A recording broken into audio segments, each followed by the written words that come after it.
అంటే జై భీమ్, మూక్ ప్రజాగలం, పీడిత ప్రజల గుండె చప్పుడు. ఈరోజు ముఖ్యాంశాలు. మైలవరంలో జరిగిన మినీ మహానాడు సభలో మైలవరం శాసనసభ్యులు వసంత కృష్ణప్రసాద్ మాట్లాడుతూ 2014 నుంచి 19 దాకా విభజింపబడిన ఆంధ్రప్రదేశ్ ని చంద్రబాబు నాయుడు గారు అభివృద్ధి పదంలో ముందుకు తీసుకెళ్తే ఒక్క అవకాశం అంటూ వచ్చిన జగన్మోహన్ రెడ్డి గారు వచ్చిన రోజు నుంచి తెలుగుదేశం పార్టీ అధికారంలోకి వస్తే చంద్రబాబు నాయుడు గారు చేసే పని, లోకేష్ బాబు గారు చేసే పని ఏంటంటే పరిశ్రమలు రావాలి, ఉద్యోగ అవకాశాలు కల్పించాలి, ఎక్కువ కేంద్ర ప్రభుత్వ నిధులు ఏమి తీసుకొచ్చి మన పథకాలు ఇక్కడ అమలు చేయగలుగుతాం, ఆంధ్ర రాష్ట్రాన్ని ఏ రకంగా అభివృద్ధి చేసుకోగలుగుతాం, అనంతపురానికి ఏ పరిశ్రమ చేస్తాం, లేకపోతే చిత్తూరుకి ఏ పరిశ్రమ చేస్తాం, విజయనగరానికి ఏం చేస్తాం, వైజాగ్ ఏం చేస్తాం అనే ఆలోచన సాగే పార్టీ తెలుగుదేశం పార్టీ అయితే జగన్మోహన్ రెడ్డి గారు అధికారంలో రావడానికి ముందు ఒక్క అవకాశం ఉందని బయటకి లోపల గదిలో కూర్చొని ప్లాన్ చేసేది ఏంటంటే నేను అధికారంలోకి వస్తే ఏ రకంగా దోచుకోవాలి. ఇసుక పాలసీ భారతదేశ చరిత్రలో ఎవరైనా చూసారా? మద్యం పాలసీ భారతదేశంలో ఎవరైనా చూసారా?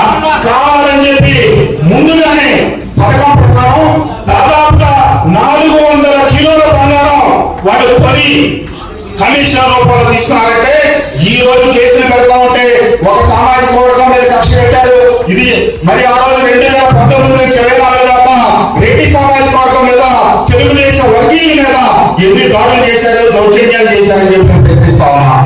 ఈ రోజున జగన్మోహన్ రెడ్డి గారు ఈ రాష్ట్రంలో ఉన్నటువంటి 5 కోట్ల ప్రజానీకానికి సాయంత్రానికి మద్యం తాగే ప్రతి వ్యక్తికి, భర్త మద్యం తాగితే ఇంట్లో బాధలు పడే ప్రతి భార్యకి 2019 నుంచి 24 దాకా ఈ రాష్ట్రంలో ఏ రకమైన మద్యం అన్నారు, గతంలో చరిత్రలో ఏమైనా బ్రాండ్ ఎవరైనా చూశారా, ఏ రేట్లకు అన్నారు, తాగి ఎంతమంది మరణించారు, దానివల్ల ప్రజలకి ఎంత అనారోగ్యం పాలయ్యారు.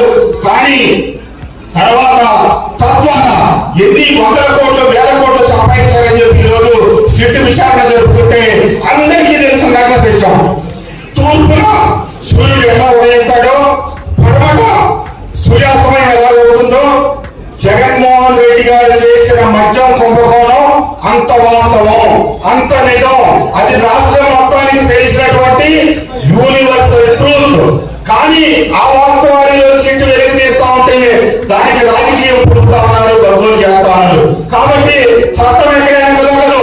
చంద్రబాబు నాయుడు గారు, ఆనాడు ఎన్టీ రామారావు గారు, ఈనాడు చంద్రబాబు నాయుడు గారు, రేపు రాబోయే మన నాయకుడు లోకేష్ బాబు కూడా ఈ రోజు ఇలాంటి అక్రమాలను గవర్నమెంట్ వంశీ కావచ్చు, బోరుగడ్డ అనిల్ కావచ్చు, ఇంకొకటి కావచ్చు, ఖచ్చితంగా లోకేష్ బాబు అంటే తాతగారి లక్షణాలు, తండ్రి లక్షణాలు, రాయలసీమలో పుట్టిన రాయలసీమ పులి బిడ్డలాగా తనకున్న పౌరుషం.